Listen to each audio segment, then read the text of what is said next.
आज सातवें चरण का चुनाव है। लोकसभा 2024 का अंतिम फेज है। पूरी की पूरी सातवें चरण में मोदी भी हार जाएंगे। बनारस में बैठ के बोल रहा हूँ, काहे का डर, किस बात का डर, क्या बिगाड़ लेंगे। 2002 से 2005 के बीच में तो नरेंद्र मोदी जी सरदार पटेल को गाली देते थे कि भारतीय जनता पार्टी जो संविधान को तोड़ने की कोशिश कर रहे हैं, संविधान को बदलने की बात जो कर रहे हैं, जिनको 400 पार चाहिए था संविधान बदलने के लिए, जो लोकतंत्र पर खतरा मंडरा रहे थे, इनको हटाने के लिए मैंने चुनाव नहीं लड़ा। जहां हक हकूक और अधिकारों पे इतनी सी कुठाराघात होगा, जैसे हम इनके खिलाफ आवाज उठाते थे, यहां भी वैसे ही आवाज उठाएंगे।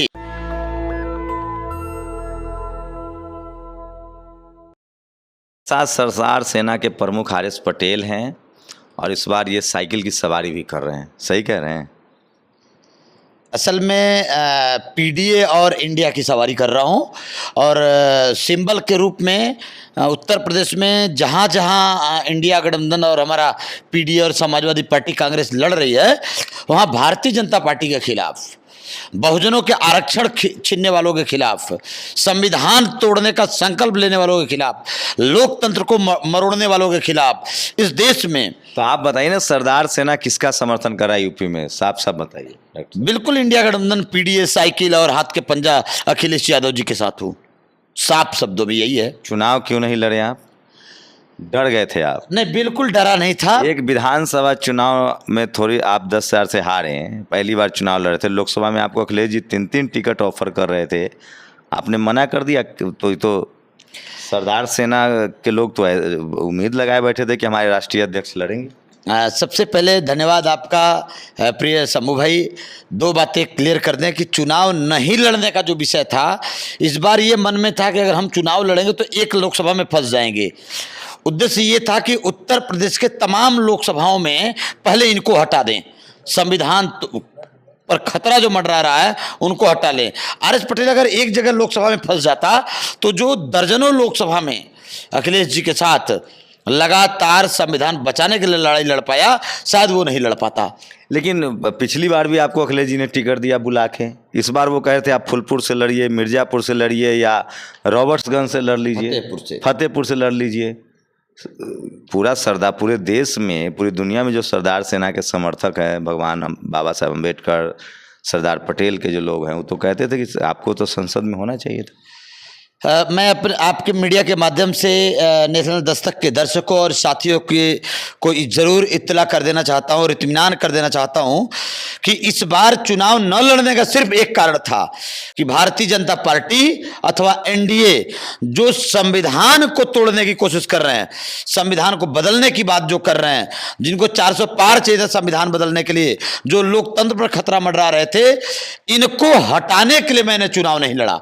उद्देश्य सिर्फ यह था कि अगर हम एक लोकसभा में फंस जाएंगे तो तमाम लोकसभाओं में शायद मैं वह नहीं कर पाऊंगा जो स्वतंत्र होकर कर पाऊंगा। अखिलेश जी ने बड़ी जिम्मेदारी दे दी इस बार। हाँ जी, बिल्कुल दे दिया उन्होंने।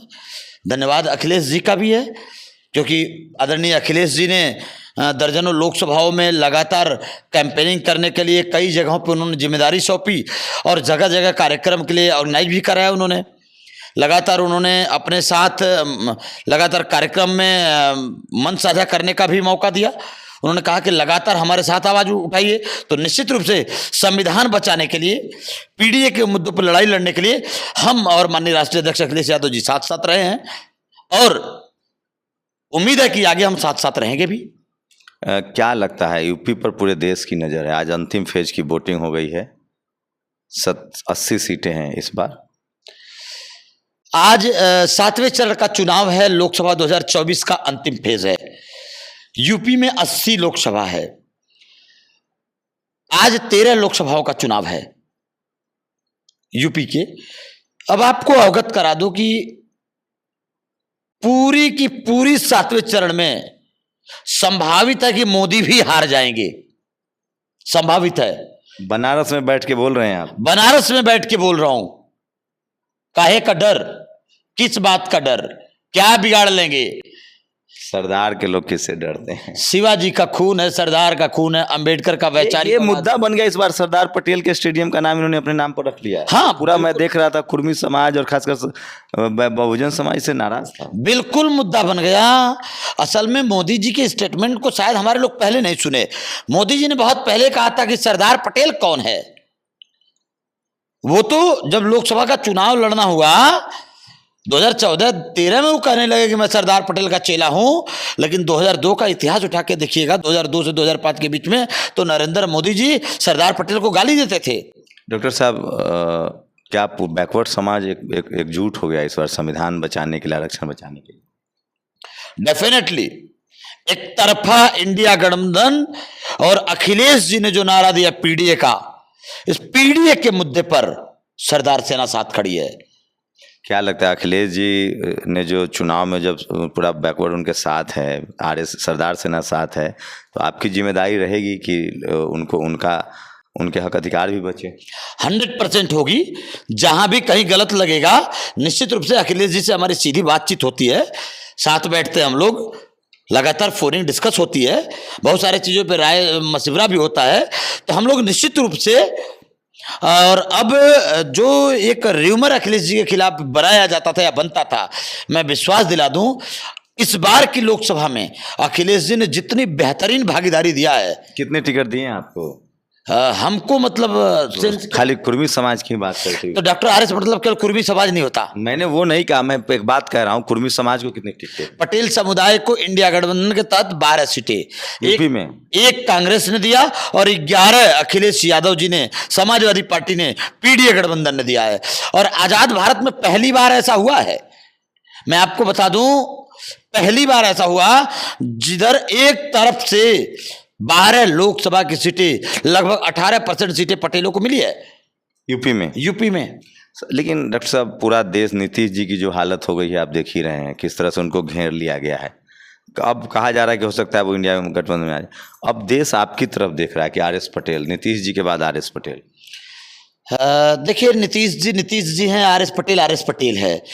निश्चित रूप से आप जैसे बहादुर बड़े भाई हैं, बहादुर साथी हैं, तो अब लड़ाई तो अभी शुरू होने जा रही है। सरकार तो हमारी बनने जा रही है इंडिया गठबंधन की, इसका मतलब हम शांत नहीं बैठने वाले हैं। इंडिया गठबंधन की सरकार बनने के बाद भी जहां हक हकूक और अधिकारों पे इतनी सी कुठाराघात होगा, जैसे हम इनके खिलाफ आवाज उठाते थे, यहां भी वैसे ही आवाज उठाएंगे। मतलब सरदार सेना, डॉक्टर आर.एस. पटेल समाज के साथ रहेंगे, दलित, पिछड़े, आदिवासी, अल्पसंख्यक। डेफिनेटली मैं फिर कह दूं आपके, सरकार किसी की भी हो, सरकार इंडिया गठबंधन की बनेगी तो भी, सरकार किसी की भी बने, वैसे सरकार तो इंडिया गठबंधन की बनने जा रही है। लेकिन मैनिफेस्टो में जो जो बात कही गई है उससे तनिको इधर उधर ही जाएंगे तो वहां सरदार सेना आपको खड़ी नजर आएगी। आपसे बहुत उम्मीद है लोगों को, लगता है कि आप डॉक्टर हैं, अपना काम छोड़ के, मरीज छोड़ के 3 दिन 4 दिन आप समाज के लिए रहते हैं, 3 ही दिन मरीज देख रहे हैं, 3 दिन समाज के लिए रहते हैं, तो लोगों को लगता है कि जल्दी से जल्दी आप विधानसभा जाएं या लोकसभा जाएं। मैं आपके नेशनल दस्तक अपने चैनल के माध्यम से पहले मैं लोगों की शुक्रिया अदा करता हूँ। निश्चित रूप से लोगों की अपेक्षा है, लेकिन केवल डॉक्टर आर.एस. पटेल के विधानसभा जाने से काम नहीं चलेगा, केवल डॉक्टर आर.एस. पटेल के लोकसभा जाने से काम नहीं चलेगा। अब इस बार के लोकसभा चुनाव नहीं लड़ा तो मुझे वक्त मिला है, और अब आगे 27 में चुनाव है। इस बीच में कम से कम 50 विधायक अपने विचारधारा का बनाने के लिए अब हम काम करने जा रहे हैं। 27 में 50 अपनी विचारधारा, संविधानवादी विचारधारा, अपने साथ सदन में एक साथ आवाज उठाने वाले 50 लोगों को साथ लेके जाने के लिए काम करने वाले। आप 10 साल में जो आपने तकलीफें झेली वो भी जरा देश को बताइए कि सरदार सेना की वजह से, बनाने की वजह से, दलित, पिछड़े, आदिवासी, किसान, अल्पसंख्यकों की बात करने की वजह से आपको क्या क्या झेलना पड़ा, जेल जाना पड़ा, हमले हुए, क्या क्या हुआ? हाँ, जैसा कि आप सब लोग जानते भी, नेशनल दस्तक के साथी पूर्व से जानते हैं, और आपका बहुत बहुत शुक्रिया अदा करता हूं कि लगातार हमारी आवाज़ आप उठाते भी रहे हैं। साथियों को अवगत करा दें कि दर्जनों जनपद में कैसे हुई, उत्तर प्रदेश समेत अन्य राज्यों में भी, उत्तर प्रदेश के दर्जनों जनपद में जेल जाना पड़ा। किसान आंदोलन में राष्ट्रद्रोह एनएसए मेरे ऊपर लग गया। उसके साथ केवल आर.एस. पटेल के ऊपर केसेस नहीं हुए, हजारों सरदार सैनिक जेल गए, हजारों सरदार सैनिकों ने आवाज उठाई, लेकिन इसके बाद भी राष्ट्रद्रोह केस लगा, एनएसए लगा, हम लोग जेल गए, लेकिन इसके बाद भी हम लोग मुड़ के नहीं देखे कि क्या हुआ। आपके जान पर भी, जान लेने की भी कोशिश है? हाँ, हमला हुआ कई बार, लेकिन अब आर.एस. पटेल के जान जाने से कारवां रुकने वाला नहीं है। अब वो जो विरोधी हैं उनको पता लग गया है कि अब हजारों और लाखों आर.एस. पटेल बन चुके हैं। समाज साथ है, आप समाज साथ है, बेहतरीन रूप से समाज साथ है। अंतिम सवाल, बिहार यूपी में कितनी सीटें इंडिया गठबंधन? आज अंतिम फेज का चुनाव है।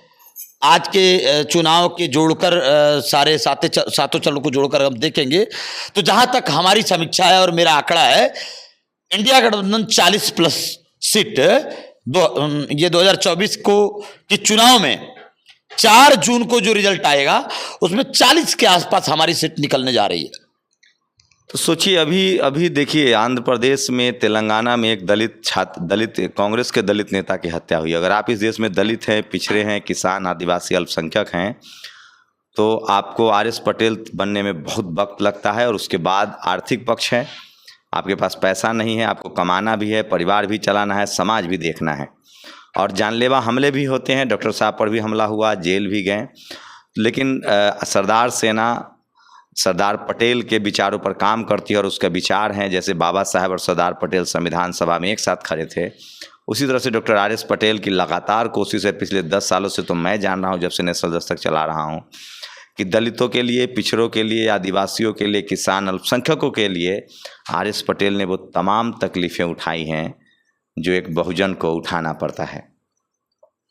और उसके बाद भी लगातार मैदान में डटे हुए हैं, अपना काम करके समाज को आर्थिक रूप से भी कंट्रीब्यूशन करते हैं, समाज को जागरूक भी कर रहे हैं। मुझे लगता है बैकवर्ड, दलित, पिछड़े, आदिवासी, अल्पसंख्यक समाज को ऐसी आवाज़ें संसद में भेजनी चाहिए जो सड़कों पर आपके लिए संघर्ष कर रहे हैं। मेरी कोशिश होती है कि ऐसे तमाम आवाज़ों से आपको रूबरू कराया जाए।